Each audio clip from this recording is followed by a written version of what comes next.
You guys want to hear a ridiculous joke? So there's a guy who walked into a bar, and his head, he had a pumpkin for a head. So instead of a head, he had a pumpkin. So the bartender asked him, what's the story behind this? This is a ridiculous thing. Why would you have a pumpkin for a head? He's like, well, actually, there's an interesting story behind it. If you want to hear it, he said, sure. He said, I found this bottle, and I rubbed the bottle, and a genie came out. He said, you have 3 wishes. You wish for whatever you want. So the first thing he wished for incredible wealth. So he was blessed with incredible wealth, and beyond his imagination, he was like, wow, I have 2 more wishes. What else do you want to wish for? Well, I'm kind of lonely. I have all this money, but I don't really have any people around. So I would wish I'm the most popular person in the world, and everyone wants to come and spend time with me, and we have parties and everything like that, kosher, of course. So that's what happened, and it was incredible. And he had all these friends, and he felt very, very part of a community. It was wonderful. So he said, then what happened? He said, that's when I made my mistake. That's when I wished for a pumpkin for a head. So in this week's Parsha, we have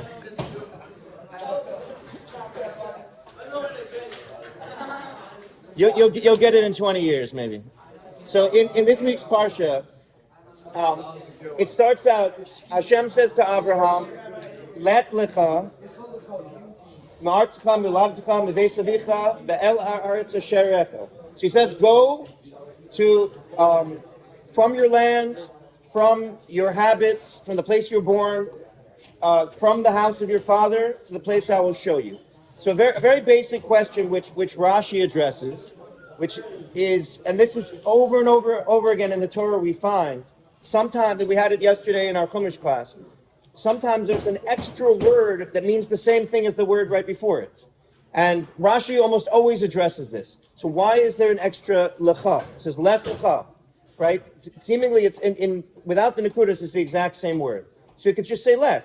So go from your land. Why does it have to say go? You go. It already says lech.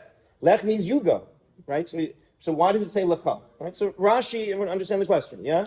Why the extra lecha? Why does it say that word? So Rashi has an answer that, according to Pshat, which is lahanaska v'tavaska, for your benefit and your good. I mean, you're not just going because I'm telling you to go, and you're going to suffer for it. You're going to suffer for it, but ultimately you're going to benefit from it. All the sufferings you're going to go through, you're sacrificing incredible amounts. You're going to benefit from it. So that's Rashi's Pshat. Now, Chassidus has a different explanation of why that extra word, but it doesn't contradict Rashi at all. As you see, it has they fit together very well. So what Chassidus is talking about on the spiritual dimension, when he says Lech lecha, we have to appreciate that everything we're learning now in the Chumash, everything we're learning from especially now that we get to the stories of the Avos, it says Maisa Avos Siman Labanim. So the sages tell us that the Torah teaches us all the details of the Avos, their stories and everything like that, in order to teach us lessons, practical lessons in our lives. So when we see it, it's not the first introduction of Avram, but it's the first time we really start his story, and this is the first lesson. It's like a launching pad. This Lech Lecha, leave your land. So there's a lesson for us. Chassidus teaches us a practical lesson for us, and there's many different places in Chassidus where it brings different related lessons. You can find new lessons as you dig deeper into it. But one of the classic and most powerful and fundamental lessons of Lech Lecha, go for yourself, is this idea of the second word Lecha means going beyond regular going. So what does that mean? So a Jew is different than a non-Jew. The Avram, who's introduced in the Torah as the first Jew, he's different than a previous tzaddik that was mentioned. For example, Noach.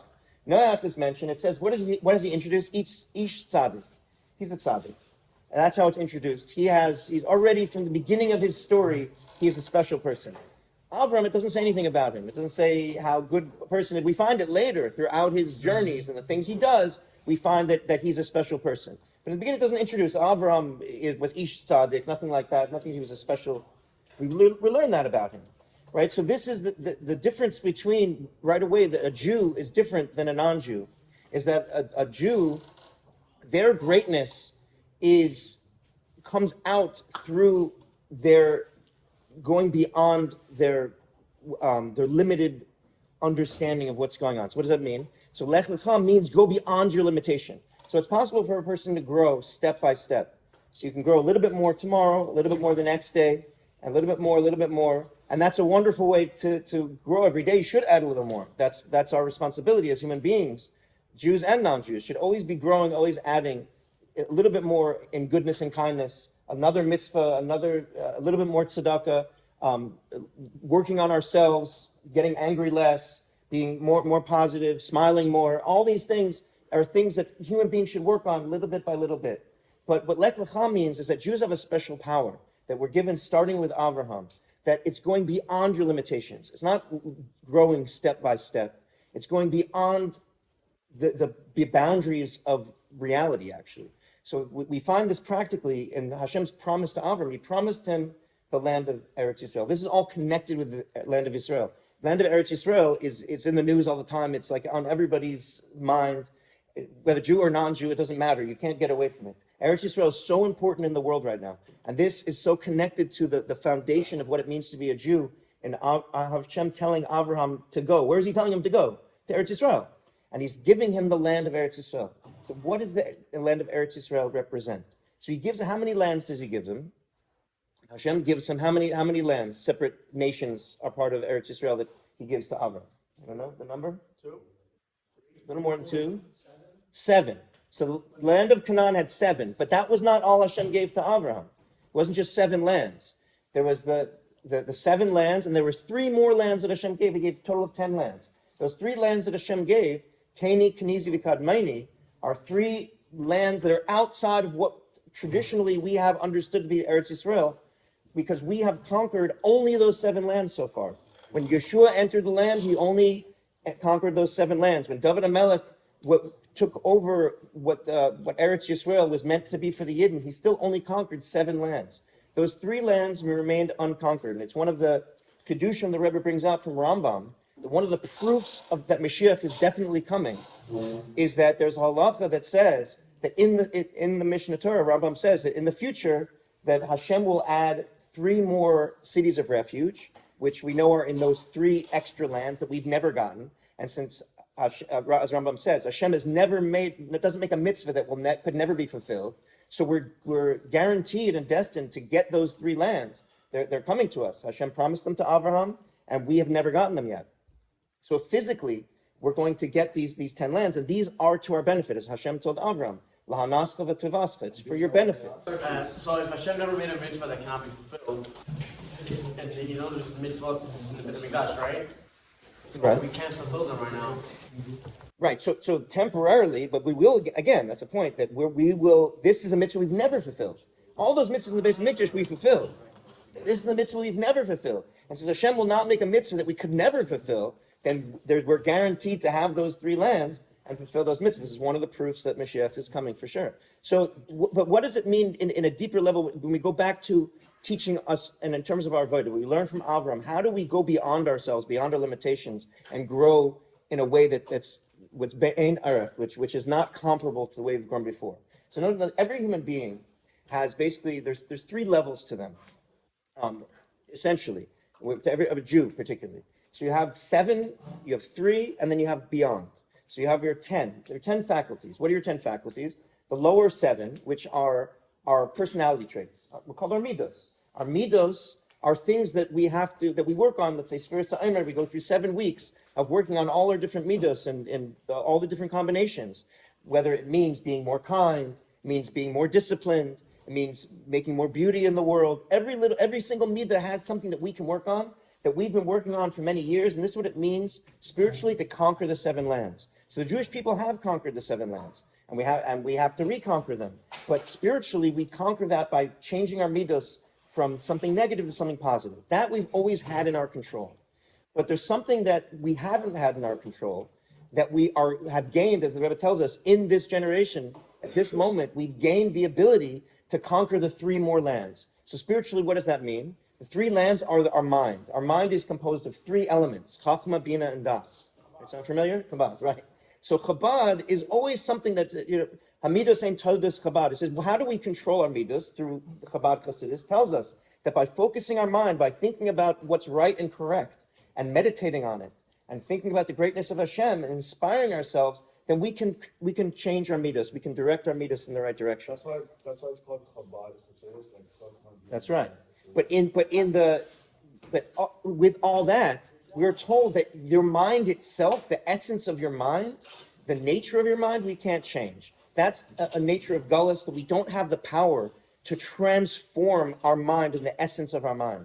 What does that mean? Meaning, we're always going to think like a human being. We can take those thoughts and elevate them with using Torah. We can elevate them and help become a mensch, become a better person. But we can't transform the essence of our mind to something that's totally different, meaning that something that's totally godly. We're still going to have limitations. We're still going to be thinking about the Yetzer Hara things. We're going to be drawn in the negative direction, though we can use our powers to pull ourselves in the right direction. But in the times of Geula, we're going to gain our power over those three aspects, our mind. And the Rebbe says we have that power now. And how do we achieve that now? We achieve that through learning Chassidus, particularly. And the Rebbe says, particularly the Chassidus of the Mittler Rebbe, which deals with the essence of the mind. But all Chassidus has this power, which deals with transforming the essence of the mind. And once a person transforms the essence of their mind, then there's no limitations in terms of what they can conjure in their mind. Meaning they're no longer limited by a Yetzer Hara. They're no longer limited by lack of imagination about how the world can be perfected in every detail as the Gula is. And they gain this incredible ability. And this we can do through Chassidus. But Avram went, in a certain sense, even beyond that, and gave the Jews an inheritance of something that's beyond that even, which is Mesiras Nefesh, which is beyond the mind. And so when we follow in Avram's footsteps, and we go beyond what we understand, and we were not only given the ability to access the essence of who we are, we can go beyond our mind.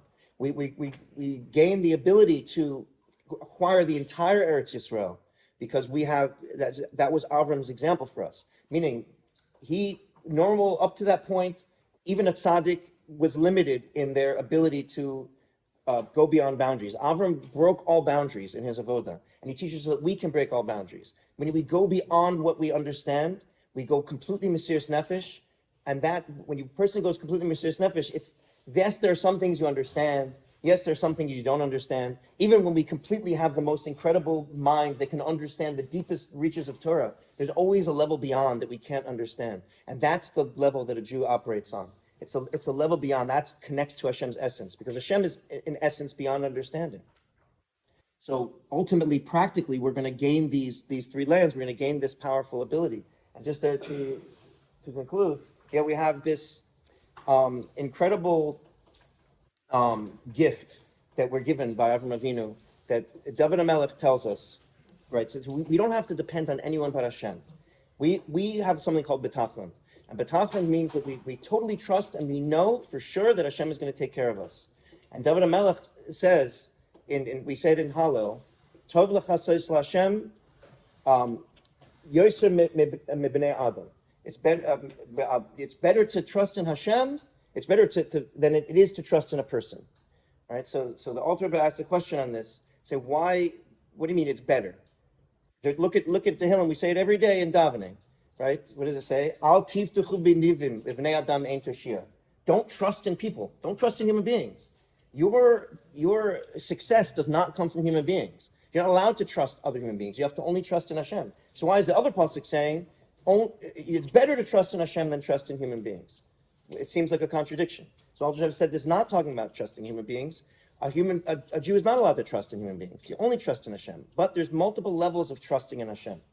There's trusting in Hashem where you understand and you work on what you understand. And there's trusting Hashem which is beyond understanding. And that's real bitachon. That's real getting to the essence of Mesiras Nefesh. So Hashem should bless us all that we can go beyond. And I said one more point that the Rebbe says, and on this concept of Avraham Avinu teaching us and what's happening in today's day and age, so that every Jew, once they reveal the essence of their soul through this avodah of learning Chassidus, unlocking the power of the essence of their mind, and going beyond that with Mesiras Nefesh, we gain the power to reveal koiches that are within us that even will surprise, so to speak, Hashem, meaning even can surprise us. These are godly powers that come out. Every single individual has abilities and talents that no other individual has. This is in every Jew's power. And the Rebbe says one of the ways we bring this out is through making Chudushay Torah.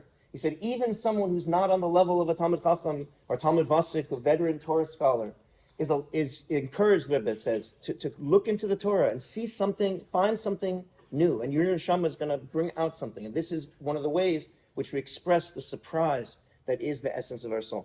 So everyone should be blessed. We should be peace around for the Jewish people through this Avodah.